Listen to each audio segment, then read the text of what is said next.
Hello, everyone, and welcome to the Ignorant Intellectual on Media. Today, I thought we'd do another mixed haul. I picked up a bunch of stuff from thrift stores and private sales and stuff that I thought I'd show you. Some of it to add to my collection, some of it to resell, and some of it I've watched, and some of it I haven't, which seems to be all the way. I'll end up picking up, let's say, 10 uh, films or whatever, and I may watch 3 or 4 of them, and then I'll just put them all away and then go searching for some more, right? Um, So probably in my library, I've only probably watched maybe about a third to a half of all the films that I have here. So, but uh, half the fun of collecting is the actual collecting, right? So, um, some people don't understand that. Like I collect baseball cards, I collect movies, I collect CDs and LPs, I collect books, I collect a whole bunch of different things I like to collect. It doesn't mean I'm going to consume all of them uh, once I collect them. I may not listen to a movie, listen to a CD, or watch a film for years after I've picked it up. Right. So, um, the fun of it is the collecting part of it. Right. So I like going out and looking for stuff and finding stuff and go, that's interesting. I want to add that to my collection, that kind of thing. So when a person, they don't understand when a person comes up and sees your collection, goes, wow, you've watched every one of these movies, or you've read every one of these books. Wow. Or they ask you, did you? Like they don't believe that you've done it all, right? So it's like they're questioning your integrity of the amount of stuff that you have, because they expect you, if you have it, that you've seen, watched, or listened to it, right? Um, so they'll say things like, "You can't tell me that you've watched every film here," and you go, "No." Then why do you have them? Why do you have them if you're not going to watch them, right? Or why do you have these books if you're not going to read them? I didn't say I wasn't going to read them. I didn't say I wasn't going to watch them. I just haven't watched them yet, or read them yet, right? So that's the thing. But the fun is in the actual finding and collecting of it, right? That's what I enjoy the most. I mean, I enjoy watching movies. I enjoy reading books, but going to find them to read or to watch, or to listen to if it's a CD, um, is half the fun, right? So I don't necessarily have watched everything that I had or anything like that, right? So uh, when a collector understands this, but a non-collector doesn't, right? The non-collector thinks um, you're just taking up space for no reason or whatever. You know what I mean? You should only have the stuff that you've already watched, or you're going to watch like as soon as you buy it or whatever, right? Otherwise, why have it, right? So, all right. So let's get to. We got a lot of movies, some books, and some CDs. Let's do the CDs first this time. All right. So here's one of the most popular CDs ever come out for those who don't want to collect all the different Rolling Stones albums, because there's so many of them, right? So this is Hot Rocks 1964 to 1971. This is all the early stuff, all the good early stuff from the Rolling Stones on 2 discs, right? So whenever I come across this in a used or a thrift store, I'll pick it up because it's so easy to resell for those. I don't know if CDs will make a comeback like LPs did, like in the early 2000s, maybe in the early 2030s or something. CDs, once the people that grew up with CDs like I did have all died out, right? They're all dead now, and now there's nobody collecting CDs. And then people go, "Oh, I remember my dad having those CDs," or "I remember," and then they get a nostalgic feel of reminding, like CDs are attached to their father or their mom or something, or and then they start collecting. And maybe CDs will have a renaissance, right? So, but right now it's not happening. The people that actually buy CDs are the people that grew up with them. So guys my age, girls my age, they're the ones that pick up the CDs, right?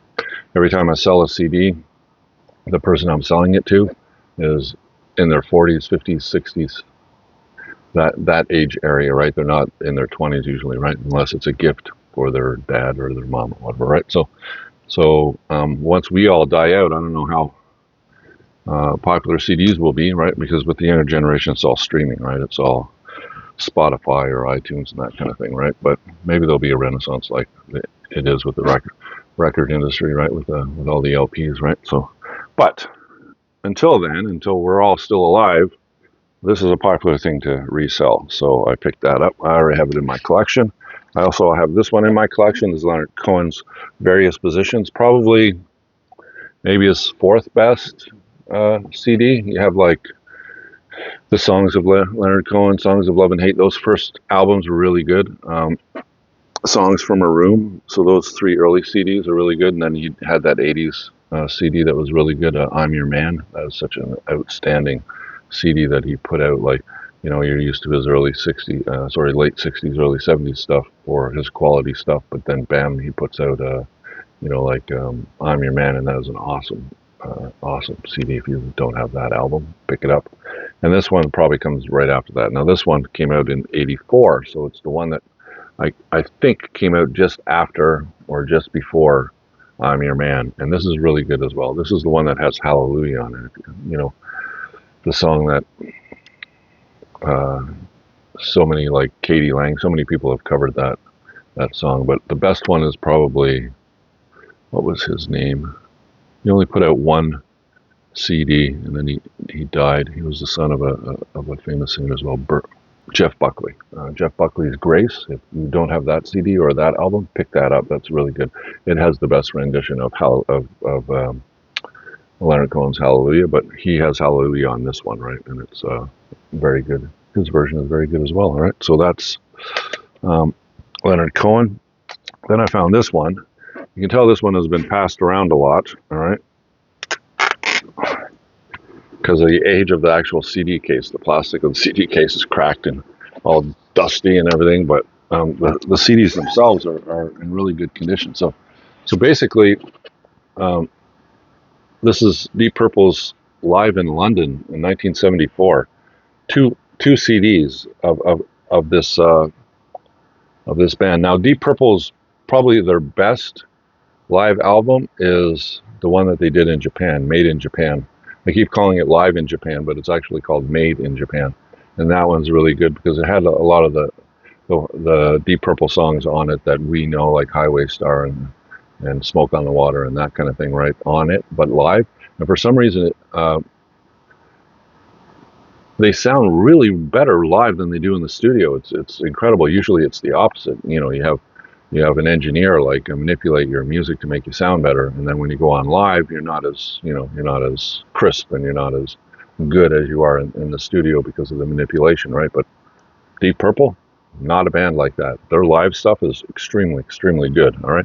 Now I haven't listened to this, so there's a caveat there. But if this is like Made in Japan, that type of quality, this is going to be a hell of a listen. Now I don't have this in my collection, but now I do, and I'm going to be putting it on my stereo and listening to it soon. So I'll have a review of it. And then I went into a thrift store and I found like the Hives discography. Do you know the Hives? If you don't know the Hives, you should acquaint yourself with them. They're like, I can't remember where they're from. They're from Europe, in Europe somewhere. The Netherlands, maybe. I'm not sure. I would have to look it up. I'll put it here. Anyways, they're like a garage punk band. So they got that, but like speed. You know what I mean? It's not like slow. It's like quick, very quick, very high beat structure, and the songs are like a minute and a half, 2 minutes long. They're not long songs either. So they kind of got the aesthetic of punk with the garage. They mix it all, put it all together, and they just pump it out. Bum, bum, bum, bum. So if you like pounding music, maybe you're in a car, need to wake up or whatever when you're driving, just put on some of the Hives and you'll be bouncing your head, right? It's really good stuff if you haven't. So they had, it looks like somebody got rid of their discography, right? So you got the black and white album. All right. You got Hate to Say I Told You So. All right. Then you have my favorite, which is of Any Vitty Vicious. All right. This one's cracked all over, so I'll have to replace the case. And your new favorite band. All right. So you had four of their albums. Now it's funny because their albums may like most of the albums that I've listened to them, including this one, and this one. I haven't listened to this one yet. All right. But basically, okay, so this one is that's why this one is an EP. That's why it's only got 3 songs on it.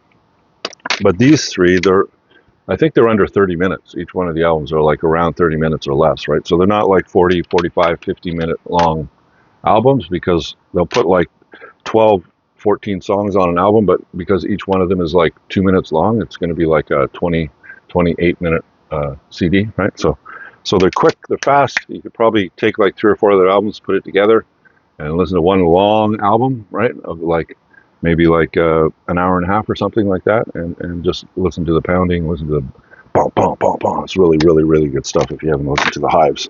All right, so that's the Hives. Those are all the CDs I have. All right. Okay, so I don't know if you follow my channel, but my daughter and I were doing a bunch of videos of top 100 films of all time. There was this I can't remember the name of the company, but they put out these posters that have like scratch offs on the posters, and they'll put like 100 movies that they think are really great. And then what you do is you watch the movie, and then you can scratch each one, and you can see your progress in watching the movies, right? So I picked up one of those posters, the top 100 movies, it was called. I'll put the name of the company down here. Anyways, it was like $25-$30 for the poster. So I hung it up at the top of the stairs, and we're watching these movies. And one of the movies that I didn't have, I looked through the 100, and I have, I think, all but 3 in my collection. All right. So, and one of them that I didn't have that we wanted to watch was The Truman Show. All right. So The Truman Show, the Jim Carrey film, I didn't have in my collection because when I first watched it, I didn't think it was all that great, right? But I had a negative connotation towards it because that came out during the period of time when all the reality television shows started to become popular, and I have a distaste for reality television because they push it on you saying that it's like real TV, but it's not. It's like it may not be scripted, but it's like people are not behaving the way they usually do. It's just pretty much outrageous behavior, and it's pointless. I don't know why people waste their time watching that stuff. My opinion. All right. So then the Truman Show is basically about a guy who who's on a TV show, but he doesn't know that he's on a TV show. He thinks he's living his real life, but actually he's on a set of a television show that's like the size of the set is like a whole island, right? So, and he's never been off this island. But anyway, so one of the movies in the top 100 was The Truman Show, and I didn't have it. So what I did was I went on Facebook Marketplace and I got the DVD because the Blu-ray, I couldn't find the Blu-ray. Now I could buy it new, but it was like an outrageous price to buy things sometimes new off of Amazon, right? So I just had them mailed to me. This cost me, I think it was $12 altogether, including the shipping and everything, right? So on second watch, yeah, it's not a bad film, not a bad film at all. It's like it's almost like the Garden of Eden, the story of the Garden of Eden, right? Where, I mean, not with Eve and the apple or anything, but where because they created this TV show, this wholesome type of TV show that everybody around the whole world is watching, right? And so nothing bad happens to Truman, right? Nothing bad. Everything works out well for him, right? But, well, you can't say nothing really bad happens because whenever he tries to leave the island, the actors and the weather, they control the weather and everything else, subtly in the background, have him change his mind, right? So like one time he wanted to leave the island, so what they did was when he was on a boat with his father, and then a storm came and killed his father, so now he's like deathly afraid of going in the water, that kind of thing. So so there is some manipulation there, and then but it's like he has the Garden of Eden if you want him wanting to leave the Garden of Eden. But some of the stuff so there's 2 main things in that film that kind of struck me. Number one was Truman was a baby when they got a hold of him for this TV show. All right. So you watched him grow up from a baby to a child, to an adolescent, to an adult. And at the time of the film, he's 30 years old. Okay. So he went through his whole life, 30 years living on this island. His mom isn't actually his mom. His dad isn't actually his dad. His wife isn't actually his wife. They're all acting like that. Right. And, it's the manipulation that I always had difficulty with this film, in that none of them actually love him, right? They're playing a role, right? So when you're a kid, it's kind of hard to pick up that, but when you start to become an adult, you kind of get the cues and things like that where you can't really hide, even if you're acting, right? And so he picks up on that, and then he wants to leave, right? He has a feeling like he needs to leave, and they're always manipulating him to stay, to the point where at the end of the film they almost kill him before the director of the TV show pulls back and says, okay, I'm going too far here, right? So so then he ends up getting off the island or whatever. Right? So, but that subtle manipulation and everything for TV, uh, for TV ratings and everything is kind of, it's kind of apropos. So you have kind of like the Garden of Eden story that's going on there, but you also have a critique on how television movies, some of them are propaganda, and they're meant to, manipulate the population that they're showing it to into a certain way of thinking, right? That maybe the government or certain media or whatever wants you to think in a certain way, right? So that's kind of the critique of this film. So it's really deep when you think about it. But when I first watched it, it came out in 1998, so I was in my early 30s, and I didn't pick up on a lot of that, and this time I did, and um, so the revisit, yeah, this is really, really good film. All right, so I was surprised when I saw it in the top 100, but now that I watched it again, I go, okay, all right. So now I can add it to my collection. I was also at a thrift store and I found this film. Now, usually I don't buy DVDs as much because if you've been noticing a lot of my videos lately, I'm going around and I'm not finding new movies. I'm finding like Blu-rays for movies that I already have on DVD, and I'm just kind of replacing them. So much of the stuff that I'm buying lately is just replacing, right? Because I have 5,000 or 6,000 films. Pretty much my library is not complete, but it's like, it's almost every movie that I can think of that I want to watch, I have already, right? So some movies I haven't been able to find, like, there's some especially Canadian films are so difficult to find. Like there's this one Canadian film that I would like to find. The only place I ever found it was on Amazon from a third party, and they wanted like $60 or $80 for it, and I'm going, really? So it's called Cold Comfort. I don't know. Anyway, so and there's some other films that I haven't been able to find either, but mostly all the films, especially the popular American films, I've found they're all in my library, and what I'm doing is just replacing the DVD with the Blu-ray, and then I'm thinking, well, why buy the DVD? Why not just find the Blu-ray? And then it saves me the hassle of buying the DVD, and then when I find the Blu-ray, buying the Blu-ray and then selling the DVD, all that work involved. Why not just wait, right? But you never know whether you're actually going to find the Blu-ray, right? If you come across the Blu-ray, great. If you come across the DVD, I'm going to buy it anyways if I don't have it on Blu-ray, just to have it in my collection in case I want to watch it. Now this is Legal Eagles. All right, so this is an '80s film directed by Ivan Reitman. I collect Ivan Reitman's films, so Ghostbusters and other stuff that he has. He's a really good director. I think he's Canadian actually as well, but this one wasn't high on my Ivan Reitman list of his greatest films, but I'm a completist. I want to have all of his films, and that way you can watch his first film or his early film up to his later films, and you can see the progression of the director, see how he does things and everything, right? And you can get an idea, like a more personal, in-depth idea of the director and how he puts forth his films, right? So this one stars Robert Redford, Deborah Winger, and Daryl Hannah. And I've already seen this film back in the '80s when it came out, and it was okay or whatever, but I don't recall anything about it now, so I'll have to watch it again. But I found it on DVD, so another Ivan Reitman film for my collection. All right, what else do we have here? All right, so I did find a good amount of Criterion films. All right, so I found Life During Wartime. This is just with the other parts of my library. I collect the Criterion collection. I don't care if it's on a Blu-ray, a 4K, or a DVD. I'm going to pick it up if I find it, and if it's on a DVD and there's a Blu-ray for it and I find the Blu-ray, then I'll just replace it, right? So this is a DVD. This is number 574 in the collection, all right?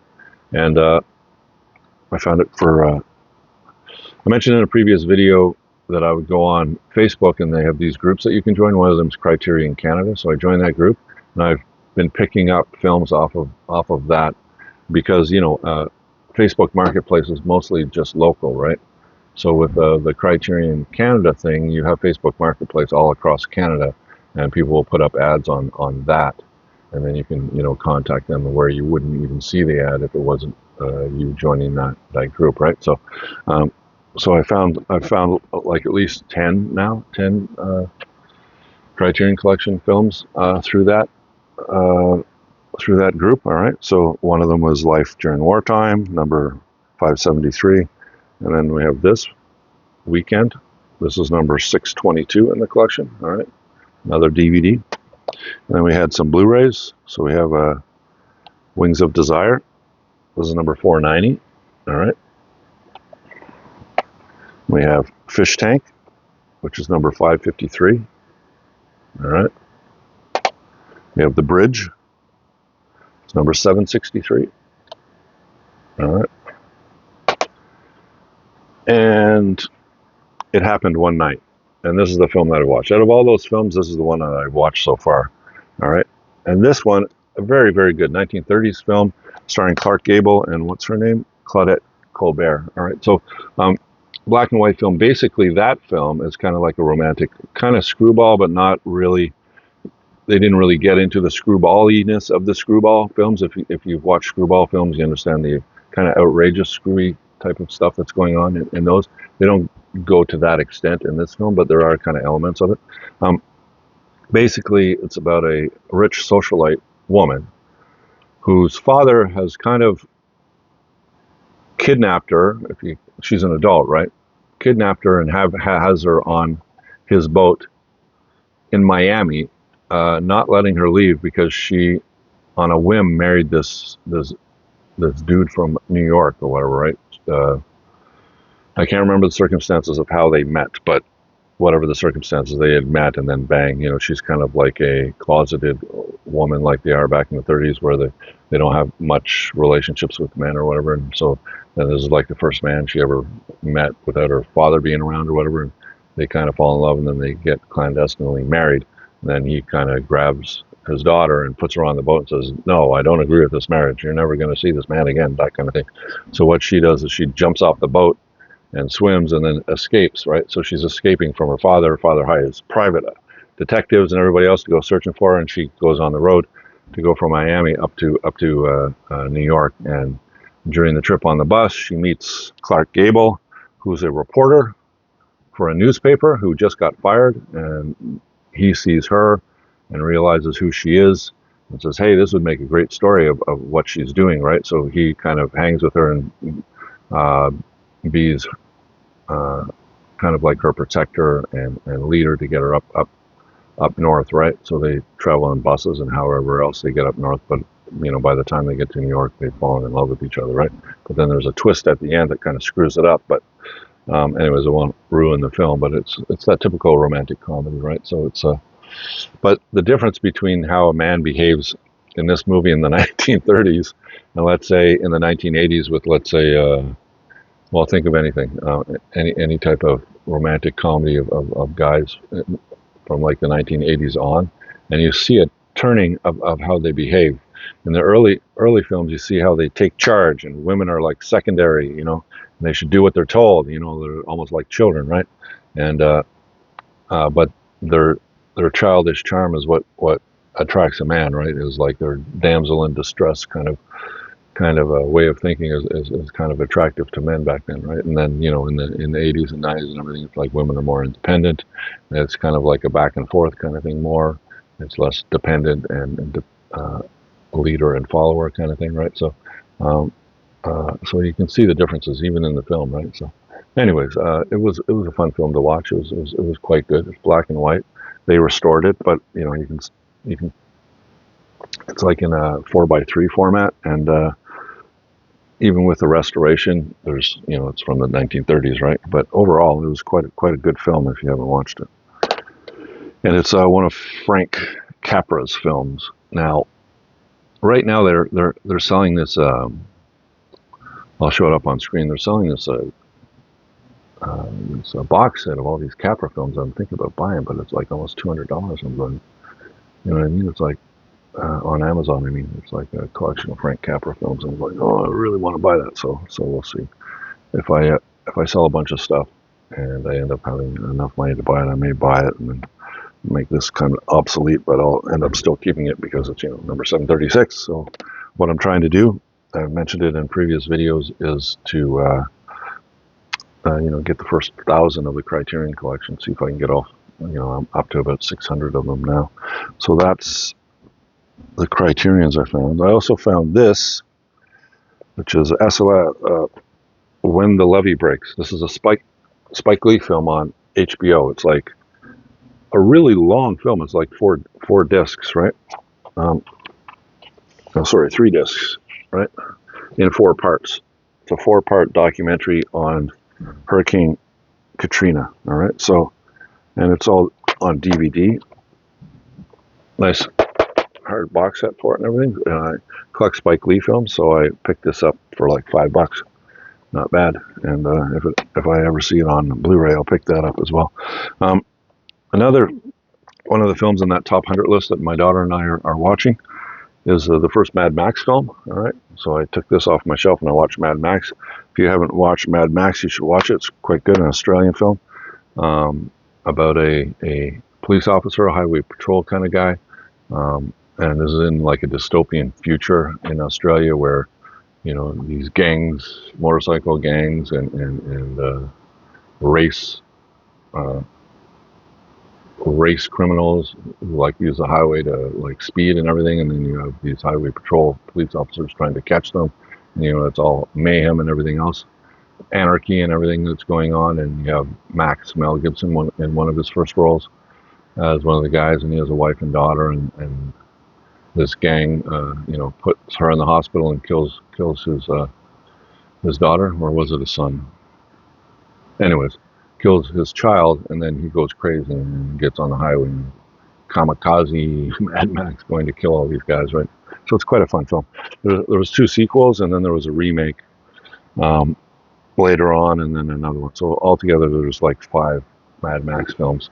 But the original trilogy are the ones that star Mel Gibson as Mad Max, right? So this is the original trilogy on Blu-ray. It's cool. It's like a metal case or whatever, and then you open it up. And then you have the actual Blu-ray case, right? So not sure what, it's like a movie tin, you know what I mean? The problem is that because there's no markings on the sides of it, and you put it on your shelf, it's kind of empty. There's nothing there. Same thing with that tin for Edward Scissorhands, if you remember that tin. Do I have it? I think I sold it actually because I got a nicer edition of Edward Scissorhands. I got a steelbook of it, so I kind of sold the other one. All right, so that's Mad Max. I also found this, Memories Within Mrs. Aggie. All right, this is kind of like an erotic film from my understanding. I haven't watched it yet. It's put out by Vinegar Syndrome. So I picked this up for $20, and I thought I'd watch it and see how it is. Let's do some books.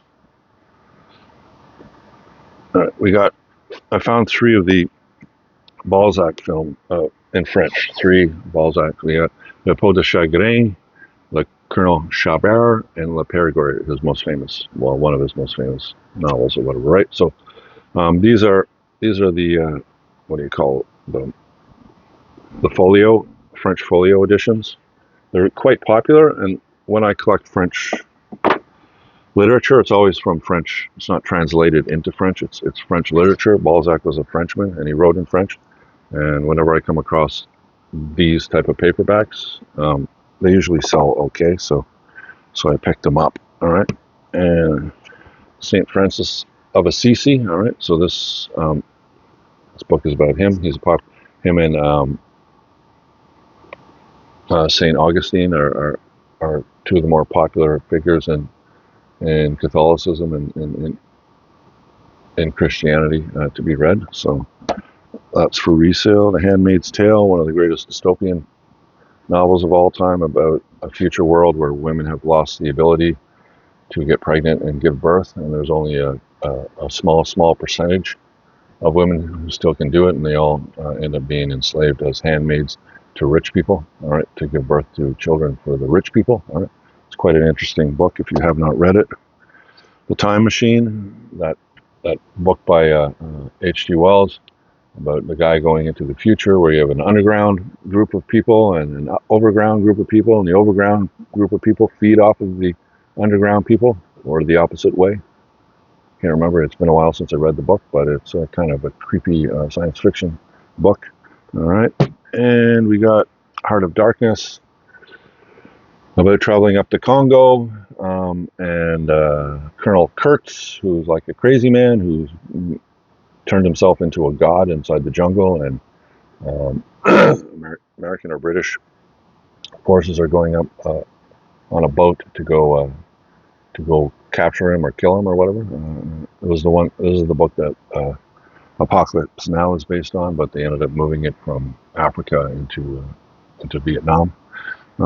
Lady Chatterley's Lover by D.H. Lawrence, one of his most famous novels. This was a scandalous book when they first put it out, about her having affairs at a time where women were supposed to be staying in the house and get married and not have a sexuality at all, right? So Charles Dickens, Martin Chuzzlewit, is that how you pronounce the last name? I always have difficulty with that, Martin Chuzzlewit. This is one of his novels that I have not read, so I don't know much about it, but it's a Penguin classic. It's one of the latest releases of the Penguin's classics, and they're popular to resell. So, and Death on the Nile, probably Agatha Christie's greatest Hercule Poirot novels. So this is one. This will turn over pretty quickly. I'm not a big fan of that type of fiction, so I haven't really read much in that, except for maybe Sherlock Holmes. All right. And last but not least, I have the illustrated classic of The Jungle Book. Look how beautiful this is. It's got a ribbon to read by. All right. Nice big lettering. Great to sit down with your kids. All right. Pictures. Beautiful book. And okay, so if you decide that you're going to do what I do, and that because you don't have enough money to have a collection of films or books or whatever that you want, and so you're gonna like get stuff. So I picked this up for $1, all right, and it probably went for like 25 new. I'm guessing, $24.95 American, so it's more like 30 Canadian. All right, for this new. And these are the books. If you're going to sell children's books, these are the books that you want to get.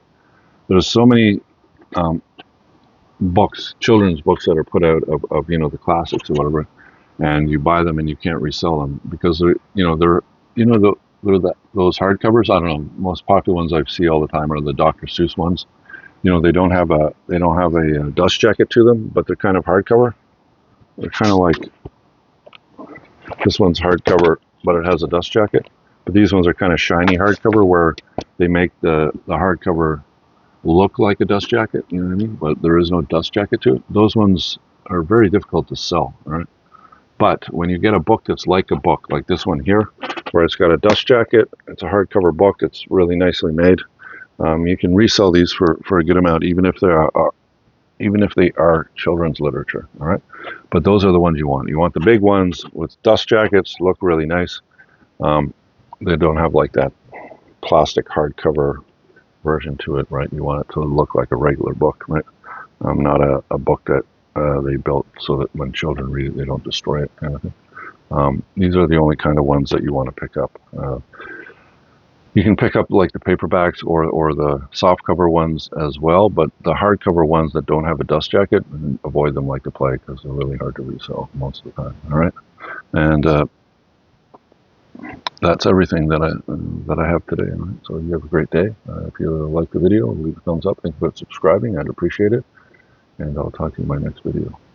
Bye for now.